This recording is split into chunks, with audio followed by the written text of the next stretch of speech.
بسم الله الرحمن الرحيم الحمد لله رب العالمين اللهم صل على محمد وآل محمد السلام عليكم ورحمة الله وبركاته. L'un de nos frères bien-aimés nous a posé la question suivante: pour quelle raison est-ce que Dieu inflige-t-il un châtiment éternel à un être humain qui a posé des actions, des péchés limités dans le temps? Il dit que même si un être humain vivait 1000 ans, mais de toutes les façons, il finira par mourir. Et donc, tous les péchés que l'être humain a fait, il les a commis dans un temps limité. Donc, pour quelle raison la sanction ne serait-elle pas limitée aussi à la fin du monde? Une question subsidiaire qu'il a posée est que pourquoi Dieu met l'enfer comme étant l'unique sanction pour toutes les catégories de péchés? Celui qui tue, c'est l'enfer. Le mécréant, c'est l'enfer. Celui qui vole, c'est l'enfer. Celui qui mange le riba, c'est l'enfer. Et donc, pourquoi il dit dans le système juridique ou judiciaire de ce bas monde, il y a des degrés différents. Il y a les contraventions, il y a les délits, il y a les crimes. Donc, les prisons sont de différentes catégories. Commençons par cette deuxième question. Disons que le mot enfer est un nom commun. Dedans, il y a plusieurs catégories de sanctions que je prie Allah subhanahu wa ta'ala que ni vous ni moi nous découvrions à jamais. Allah dans le Saint-Coran dit Laha sab'atu abwabin. L'enfer a 7 portes. Autrement dit, chaque porte a un degré de sanction différent. La distinction des portes, la distinction des dénominations dénote que donc les châtiments ne sont pas au même degré. Parfois c'est Jahannam, parfois c'est Jahim, parfois c'est l'Allah, etc., etc. Donc ça veut dire que chacun a son degré. Et lorsque le prophète sallallahu alayhi wa sallam est monté dans son Isra wal Mi'raj, il a raconté à son retour les différents types de sanctions et de châtiments qu'il a découverts en enfer. Nous prions Allah que ni vous, ni moi, ni nos parents, ni nos amis, nous les musulmans, qu'Allah nous protège tous de ce châtiment-là. Donc ça veut dire que l'enfer est un nom commun dans lequel il y a différentes catégories de sanctions, il y a différentes catégories de durée. Et ça, on verra ça maintenant. Quant à la durée, c'est ce qui nous ramène à la première question qu'il a posée. Pourquoi est-ce qu'il y a un châtiment éternel? Disons que ce ne sont pas tous ceux qui vont aller en enfer qui vont y rester éternellement. Allah dit « Illa masha arabouk ». Il y a jusqu'à ce que Dieu décide. Et le prophète nous a expliqué en disant que celui qui a dans son cœur ne serait-ce qu'un seul gramme de foi dans son cœur, ce gramme de foi devient un rempart qui va mettre fin un jour au châtiment de la personne. Autrement dit, le prophète nous dit qu'il y a 2 catégories qui vont aller en enfer. Il y a ceux qui vont aller juste pour se purifier des mauvaises actions qu'ils avaient commises dans leur vie. Et il y en a qui vont aller, c'est la deuxième catégorie, qui n'ont rien pour être récupérables et qui vont y rester éternellement. Et donc, qu'Allah nous en protège, on va laisser ce son-là passer. Donc, pour revenir à ce que le prophète nous a dit, il y a des gens qui sont croyants dans ce bas monde, qui sont de bonnes personnes, mais qui, parce que dans leur vie, ils ont commis des péchés, d'abord, ils ne se sont pas repentis durant leur vie, ils n'ont pas réparé leurs fautes durant leur vie. Après leur mort, ils n'ont pas bénéficié de l'intercession du prophète ni des amis d'Allah, donc ils ont échappé à toutes ces portes de miséricorde. Allah va les amener en enfer pour les purifier, et une fois que leur péché finira, ils vont revenir dans le paradis par la grâce d'Allah subhanahu wa ta'ala. Maintenant, il y a une catégorie de personnes qu'on appelle les personnes qui sont irrécupérables. C'est-à-dire qu'ils n'avaient jamais dans leur cœur ne serait-ce qu'un seul gramme de foi, ou bien ils l'avaient mais ils l'ont effacé. C'est les 2 catégories qui vont rester en enfer.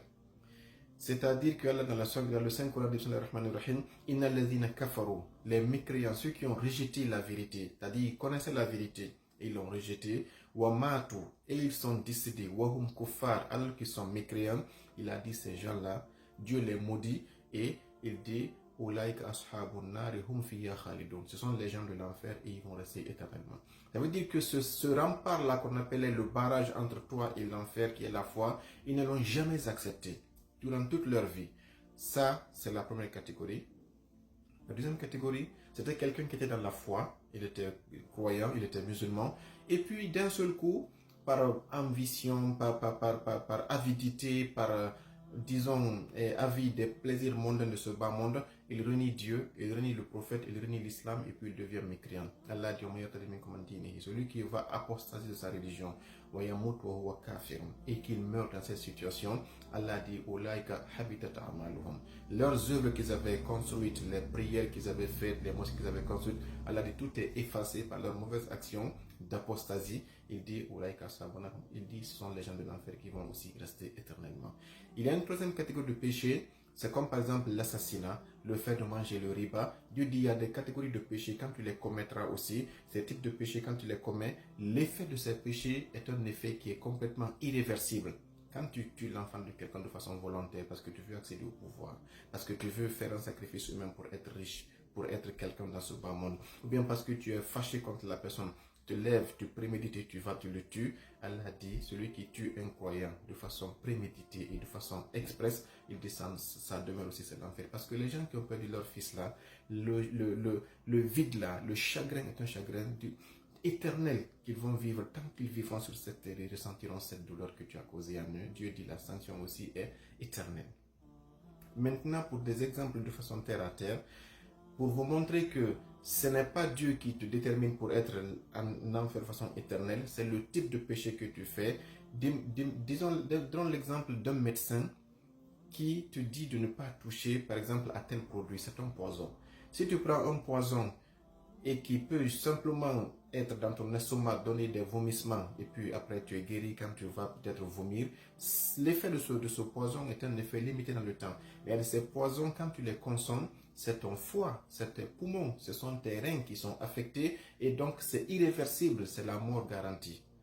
Autrement dit, ce n'est pas le médecin qui te dira je vais te donner une mort ou bien je vais te sauver, c'est le type de poison que tu consommes. Le poison ici, voyez-le comme étant le péché. De façon encore plus terre à terre, prenons l'exemple quand on a dans la vidéo précédente que le péché a pour effet l'enfer. Celui qui mange par exemple l'argent de l'orphelin, Dieu dit qu'il a mangé du feu dans son ventre. Imaginez que tu prends une braise. La braise, c'est le péché.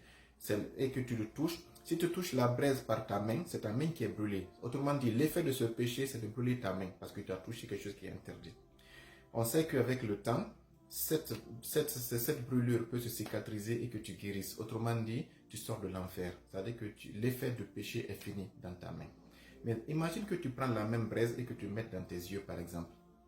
Allah nous en protège. Quand tes yeux vont brûler dans ce bas monde, c'est que l'effet de cette cécité-là, l'état d'être aveugle te suivra pour l'éternité tant que tu vivras.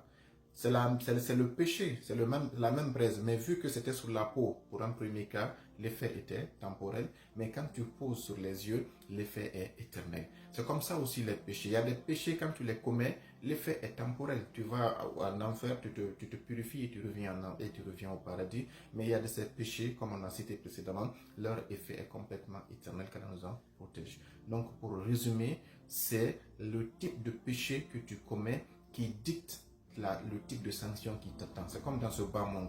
Allah dans le Saint-Coran dit que les gens là qui vont éternellement en enfer, je sais que même si je leur donnais plus de 1000 ans, ils n'auraient jamais changé. Ça c'est la conclusion par rapport à cette vidéo. Dans la Sourate Munafiqun, Dieu dit quand la mort atteint quelqu'un, il dira oh Dieu, ramène-moi à la vie, Dieu dit chacun va dire cette phrase-là. Une fois qu'il voit la mort, il voit l'enfer, il voit les anges, il va dire Dieu, donne-moi une seconde chance, je vais revenir dans le monde, je vais faire les sacrifices, j'ai mes comptes en banque, je n'ai jamais fait du bien. Allah dit non. Verset 20. Dieu dit, même si j'aurais besoin de la chance de revenir dans ce bas monde, je sais qu'ils auraient perpétué leur forfaiture qu'ils avaient faite durant leur vie. Dieu dit, moi Dieu, vu que je connais l'éternité, je sais que même si je ramène ces mécréants en enfer, je ramène Pharaon en enfer, les actes qu'il a commis là, ce sont les actes là qu'il va commettre pour l'éternité. Donc sachant cela déjà, moi je le sanctionne pour l'éternité pour ne pas qu'il continue à faire des victimes inutilement dans la terre. Donc Dieu dit que ta vie est limitée, mais même s'il t'avait donné une éternité, tu aurais continué dans tes péchés. Donc Dieu te sanctionne parce qu'il sait que si tu avais vécu, tu aurais complètement, c'est comme dans la Souratul Kahf, quand Khadr a tué cet enfant parce qu'il sait que s'il grandit, l'enfant aurait été mécréant et il aurait donné la mécréance à ses parents. Dieu a tué l'enfant pour qu'il aille au paradis à l'enfance. Son petit frère qui sera un croyant, ses deux parents seront croyants et tous les quatre seront au paradis. Donc tout ce que Dieu fait est teinté de sagesse. Allah nous en protège et qui nous donne ce qu'on appelle la félicité éternelle qui nous protège contre ces châtiments. bihaqi Muhammadin wa ali tayyibin at-tahirin. S'il y a d'autres questions, Inch'Allah ta'ala, n'hésitez pas à les poser. On y reviendra, bismillah ta'ala. Wassalamu alaikum wa rahmatullahi wa barakatuh.